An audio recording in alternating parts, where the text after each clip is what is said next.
अस्सलाम guys, welcome back to the fourth video of IT preparation maths basics. तो आज का जो हमारा टॉपिक है वो है फैक्टराइजेशन। क्योंकि मैंने अपनी लास्ट वीडियो में मैंने आप लोगों को बताया था कि मेरा जो नेक्स्ट टॉपिक है वो है फैक्टराइजेशन, क्योंकि ये सबसे ज़्यादा जो है वो पूछे जाने वाले एमसीक्यूज़ में ये ऐसा टॉपिक है जो सबसे ज़्यादा पूछा जाता है और मैट्रिक के मैथ्स में इसका फर्स्ट चैप्टर में ये इंक्लूड है। तो ये आप लोगों को लाजमी सीखना है, ठीक है। फैक्टराइजेशन लोगों को एक बहुत ही आसान मैथड के साथ इंशाल्लाह ये समझाऊंगी जो आप लोगों को समझ आएगा, क्योंकि इससे पहले मुझे भी ये थोड़ा मुश्किल लगता था, ठीक है। लेकिन मैंने इसको एक इतनी ईजी मेथड से समझा कि अब मुझे लिटरली सेकंड लगते हैं मुझे इसे करने में। तो इंशाल्लाह मैं चाहती हूँ कि आप भी इतने ही सेकंड्स के अंदर इनके क्वेश्चंस को सॉल्व करें। तो let's get started with the video. हमारे पास सबसे पहले तो फैक्टराइजेशन से पहले मैं आप लोगों को क्वाड्रेटिक इक्वेशन बता दूँ, ठीक है। क्वाड्रेटिक इक्वेशन जो है ये क्या है, इसका स्ट्रक्चर कैसे बनता है। इक्वेशन आपको पता है, ये बात मैंने अपने प्रीवियस वीडियोस में भी बताया कि जब भी हमारे पास इक्वल आ जाए तो वो इक्वेशन है। लेकिन अब क्वाड्रेटिक इक्वेशन क्या होता है, ठीक है, हम ये समझेंगे और फिर इंशाल्लाह फैक्टराइजेशन पे चलते हैं, ठीक है, क्योंकि इससे पहले आपको ये आना चाहिए। अच्छा, सबसे पहले तो मैं बता दूँ कि हमारे पास जैसे कि है AX, ठीक है, प्लस सबसे पहले मैं इसका स्ट्रक्चर बना रही हूँ, ठीक है, और फिर आपको बताती हूँ ये क्या स्ट्रक्चर है और समझाऊंगी आप लोगों को। So AX plus BX plus C equals to 0। अभी क्या स्ट्रक्चर है क्या नहीं है ये आप लोगों को समझ नहीं आ रहा होगा। तो एक्चुअली में ये है क्या स्ट्रक्चर, हम आपको ये बताते हैं, ठीक है। ए हमारे पास क्या है, ए यहाँ पर है और बी और सी देखें आप, ठीक है। यहाँ पर जो ए है ये हमारे पास क्या है, ये ए है हमारे पास कोफिशिएंट किसका, एक्स का। एक्स क्या है हमारे पास, एक्स इज़ अ वेरिएबल, ठीक है, एक्स हमारे पास वेरिएबल है। ए क्या है, ए हमारे पास कोफिशिएंट है, ठीक है। ए क्या है, ए हमारे पास कोफिशिएंट है। बी क्या है, बी भी कोफिशिएंट है। X again is a variable, लेकिन यहाँ पे हमारे पास स्क्वायर भी आएगा, ठीक है। It's going to be a x का square plus b x plus c, ठीक है। तो इसका जो फर्स्ट है उसमें वेरिएबल के साथ स्क्वायर आता है। ए हमारे पास कोफिशिएंट होता है प्लस बी, बी हमारे पास वेरिएबल अगेन, सॉरी एक्स हमारे पास वेरिएबल है, b is a coefficient. What is a c, c over here is a constant term. As you can notice there is no variable with c, c के साथ कोई variable नहीं है। तो यहाँ पर जो सी है वो सी हमारे पास क्या है, this is a constant term, ठीक है, इसे हम कॉन्स्टेंट टर्म बोलते हैं, ठीक है। अब सबसे पहले तो आप लोगों को डिफरेंस बता दूं कि कांस्टेंट और वेरिएबल का डिफरेंस एक्चुअली में होता क्या है। तो कांस्टेंट हमारे पास वो टर्म होता है जिसकी वैल्यू हमेशा कांस्टेंट रहेगी, means again going to be मतलब सेम रहेगी। लेकिन जो हमारे पास वेरिएबल होता है उसकी जो है उसे वेरिएबल ही इसलिए बोला जाता है क्योंकि वो हमारे पास उसकी वैल्यूज़ चेंज होती हैं। सो आपको इसके वर्ड इटसेल्फ से समझ आना चाहिए कि जो वेरिएबल है इट मीन्स चेंजिंग, ठीक है, variable it's changing, constant means that is something that is same, ठीक है। लेकिन अब आपको उसमें डीप जाने की इतनी ज़रूरत नहीं है क्योंकि ये तो वो है जो इसका क्वाड्रेटिक इक्वेशन का स्ट्रक्चर है, ठीक है। अब इस स्ट्रक्चर पे अगर आप नोटिस करें तो इसमें इक्वल्स टू 0 है और ये बहुत ज़्यादा इंपॉर्टेंट है, इसके बाद इक्वल्स टू 0 आना। अच्छा, अब ये क्वाड्रेटिक इक्वेशन की सबसे पहले तो एक एग्जांपल मैं आप लोगों के सामने लिखती हूँ और फिर आप लोगों को बताती हूँ कि नेक्स्ट क्या है। तो सबसे पहले एग्जांपल लिखती हूँ मैं इसके। अच्छा जी, तो एग्जांपल लिख रहे हैं हम एक्स का square minus 2x equals to 15, ठीक है। तो अगर आप इसको देखें ये क्या है, हमारे पास एक इक्वेशन है because there is an equal sign in it, ठीक है।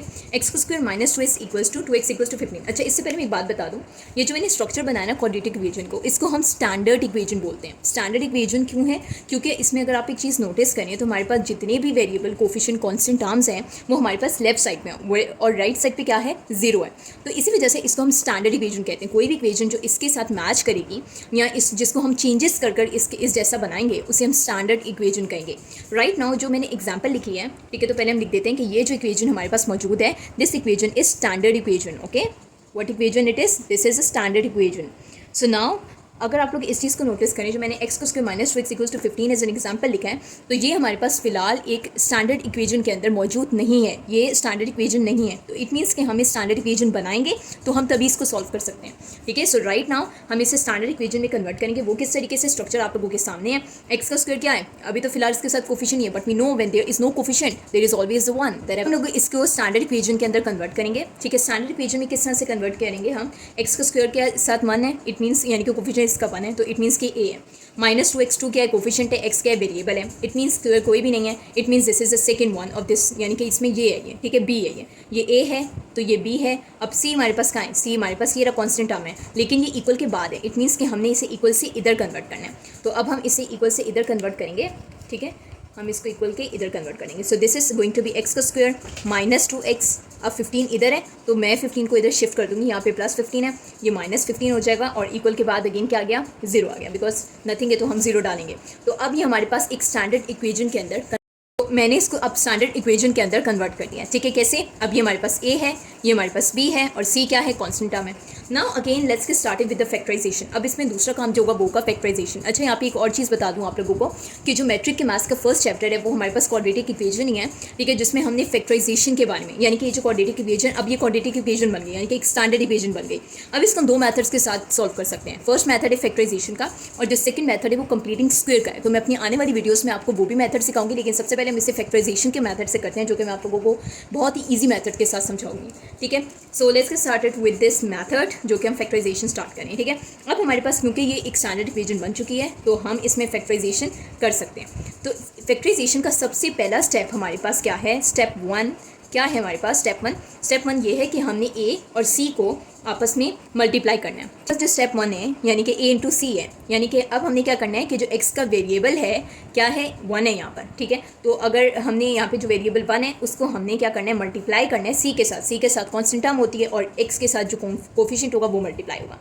सो अभी हम लिखते हैं यहाँ पर कि ए हमारे पास क्या है, यानी कि एक्स के साथ वन है तो it's going to be one multiply by c क्या है? सी हमारे पास 15 है, ठीक है, इट्स 15, तो हम 15 लिखते हैं। सो 115 हमारे पास कितना हो गया? 15, यानी कि 115 से ऑफकोर्स 15 होता है। तो अब हमने जब ए और सी को आपस में मल्टीप्लाई करवा दिया as a step one, now the step two is कि हम इस 15 का क्या करेंगे? हम इस 15 के साथ एलसीएम करेंगे, यानी कि हम इसका एलसीएम निकालेंगे। एलसीएम क्या होता है हमारे पास? एलसीएम अगर आपको नहीं पता तो एलसीएम हमारे पास लीस्ट मल्टीप्लिकेशन, यानी कि अब हम 15 का यहाँ पे साइड पे लिखते हैं, ठीक है, और इसके लिए इसके हम फैक्टर्स निकालेंगे, ठीक है। उन क्या करेंगे? इसके फैक्टर्स निकालेंगे। तो सबसे पहले स्टार्ट करते हैं हम इसकी फैक्टराइजेशन को। सो 15 2 के टेबल में आता है? नहीं, तो इट मीन्स के 3 के टेबल में आता है। सो हमने हमेशा 2 से स्टार्ट करना है कि कोई भी हमारे पास जो टर्म यहाँ पे मौजूद है वो 2 के टेबल से स्टार्ट करना है। तो 15 2 के टेबल में नहीं आता, इट मीन्स हम सेकंड पे मूव ऑन करेंगे विच इज़ 3। तो 3 के टेबल में 16 आता है, तो 3 5 ज़ा 15 हो गया, ठीक है। नाउ अगेन 5 1 ज़ा 5 होता है, बिकॉज 5 तो 5 के टेबल में आएगा। तो हमारे पास इट मीन्स कि अगर हमारे पास 15 के फैक्टर्स क्या आ गए? 3 और 5, यानी कि जब हम 3 और 5 को जो है मल्टीप्लाई करवाएंगे तो वो 15 आ जाएगा। नाउ अब हमने क्या करना है कि आफ्टर द सेकंड स्टेप जब हम इसका एलसीएम निकाल लें और हमारे पास ये फैक्टर्स आ जाएं, ठीक है, क्योंकि मेन अब हमारे पास जो काम करेंगे वो ये फैक्टर्स होंगे, ठीक है। इन फैक्टर्स के जरिए हम क्या करना है? अब जो स्टेप 3 है, जब आपके फैक्टर्स निकल जाएंगे तो आपने बी निकालना है, यानी कि बी एक्स का जो कोफिशिएंट है आपने उसको निकालना है। कैसे करेंगे हम? अगर तो आपके पास बहुत सारे फैक्टर्स मौजूद हैं तो आपने कुछ भी करके मल्टीप्लाई करें और कोई भी दो टर्म्स जब निकल जाएँ, यानी कि डिजिट्स को इस तरह से मल्टीप्लाई करें कि जब भी 2 डिजिट बन जाए उसको फिर प्लस और माइनस, वो डिपेंड करता है कि क्या टर्म है यहाँ पर, तो प्लस और माइनस करें तो फिर हमारे पास जो आंसर आएगा, ठीक है, उसको हम उस फैक्टर्स को यूज़ कर लेंगे। किस तरीके से करना है आज मैं बताती हूँ। स्टेप 1 हो गया which is going to be 1, यानी कि ए को सी से मल्टीप्लाई कर दिया। स्टेप 2 में हमने जो टर्म आया उसके डिजिट आया उसके हमने फैक्टर्स निकाले। अब उन फैक्टर्स को हमने कुछ इस तरीके से प्लस या माइनस करेंगे, क्योंकि अब यहाँ पे अगर आप एक चीज़ नोटिस करें 2 ही फैक्टर्स हैं, इट मीन्स कि इन्हीं 2 फैक्टर्स ऑलरेडी बने हुए, इट मीन्स कि इसमें बहुत सारे फैक्टर्स नहीं हैं। अगेन मैं अपनी एक नेक्स्ट वीडियो में बहुत सारे फैक्टर्स का यूज़ करके आपको बताऊंगी कि आपने किस तरीके से उसे सॉल्व करना है, ठीक है। अगेन यहाँ पे जो है इनके इस वीडियो में मेरे पास 2 ही फैक्टर्स हैं तो आपको इससे बताती हूँ कि कैसे बनाना है। तो अब आपने कुछ भी करके इसको 3 और 5 को इस तरीके से प्लस और माइनस करना है कि हमारे पास -2 आ जाए। क्या है? बिकॉज इसके साथ माइनस भी है, सो -2 आपने लाना है। तो अगर हम 5 में से 3 निकालें ऑफकोर्स वो 2 ही होता है, ठीक है। सो 3 - 5 क्या होता है? हमारे पास -2 हो गया। और याद रखना हमेशा बड़े के साथ, बड़े डिजिट के साथ जो साइन होता है वही हमारे पास रिजल्ट में आता है। तो -5 इट मीन्स +3 - 5 क्या हो गया? हमारे पास -2। सो अब मीन्स कि हमारे पास ये 2 फैक्टर्स मिल चुके हैं कि अगर हम प्लस को यानी कि 3 के साथ प्लस करें किसको? -5 को, तो प्लस माइनस माइनस हो गया, 2 आ गया, -2 आ गया हमारे पास, तो हम इसको डाल देंगे इधर, ठीक है। अब नेक्स्ट स्टेप में हमने क्या करना है? इसको साइड पे कर देते हैं और इसे हम लिखते हैं, ठीक है।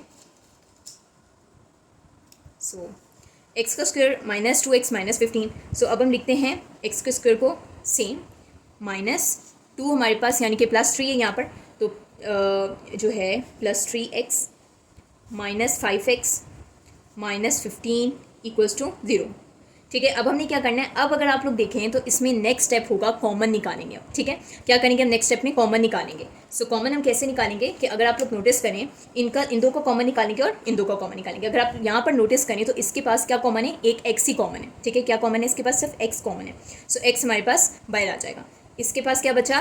ब्रैकेट के बाद एक एक्स बचा, बिकॉज एक एक्स कॉमन था, प्लस हमारे पास हो गया 3, ठीक है, प्लस हमारे पास क्या आ गया? 3। अब हमारे पास क्या है? यहाँ पर माइनस कॉमन है, ठीक है, मतलब माइनस हम लिखेंगे। तो अब यहाँ पे हमारे पास क्या कॉमन है? कॉमन एक्स तो कॉमन है ही नहीं, क्योंकि वो तो सिर्फ 5 के पास है, ठीक है। तो इट मीन्स कि हमारे पास 5 कॉमन है, ठीक है। क्यों? बिकॉज 5 3 = 15 होगा हमारे पास, ठीक है। सो 5 कॉमन आ गया। x हम ऐसे लिखेंगे माइनस माइनस माइनस प्लस हो जाएगा, ठीक है हमारे पास, और 5 3 से क्या हो जाएगा 15 इक्वल्स टू 0। अच्छा एक चीज़ मैं आप लोगों को बता दूँ कि इक्वल्स टू 0 आपने लाजमी लिखना है, और ये बता दूँ हमारे पास कि हमारे पास जो ब्रैकेट्स के अंदर डिजिट्स हैं, जो वैल्यू आई है उनका सेम होना लाजमी है, ठीक है। अगर तो आपके पास ये दोनों वैल्यू सेम ना आए जब आप सॉल्व कर रहे हो, तो इट मीन्स कि आपने कोई ना कोई जो है वो गलती की है। गलती कहाँ हो सकती है, एलसीएम में गलती हो सकती है, या आपने मे बी यहाँ पे कोई गलती करती हो, बट मेन यही होता है कि लोग एलसीएम में थोड़ी गलती कर देते हैं। बट यकीन माने अगर तो आप इस मेथड पर बिल्कुल न्यू है तो आप थोड़ा बहुत इसको मजीद सॉल्व करें। मैं अपनी नेक्स्ट वीडियो में अगेन आपको ये समझाऊंगी, तो इंशाल्लाह फिर आपको ये लाजमी जो है वो आप बहुत जल्दी सॉल्व करना आएगा, ठीक है। लेकिन ये लिटरली ये मेथड मुझे बहुत आसान लगता है। अच्छा तो लाजमी क्या है, कॉमन निकालने के जब आपको ये लाजमी पता होना चाहिए कि ये जो वैल्यूज़ हैं इनकी ब्रैकेट्स के अंदर की वो हमेशा सेम होनी चाहिए। तो इट मीन्स कि आपने बिल्कुल सही किया। तो x+3 को हम लिखते हैं, x+3 हमारे पास सेम निकल गया, एक बार लिख देंगे, और नेक्स्ट हमारे पास क्या है x - 5 आ गया, ठीक है। इक्वल्स टू 0 बाद में लिख देंगे, यानी अगेन लिख देंगे। अच्छा अब हमने इक्वल्स टू 0 को क्या करना है कि दोनों के साथ हम सेपरेट काम करते हैं, ठीक है। इक्वल्स टू 0 के साथ दोनों सेपरेट करते हैं। So x+3 equals to 0, x - 5 equals to 0। अब इसमें से x की वैल्यूज़ निकालते हैं, यानी कि x की दो वैल्यूज़ आएंगी, x इक्वल्स टू -3, ठीक है, और x इक्वल्स टू हमारे पास क्या आ गया +5, क्योंकि शिफ्टिंग के बाद तो वो साइन चेंज हो गए। इट मीन्स कि x की हमारे पास दो वैल्यूज़ आ चुकी हैं। दो वैल्यूज़ कौन सी हैं, -3 और दूसरी है +5, ठीक है। तो ये आपके पास इस तरह से MCQs आएगा। MCQs बता दूं किस तरीके से आएगा इसका फैक्टराइजेशन का।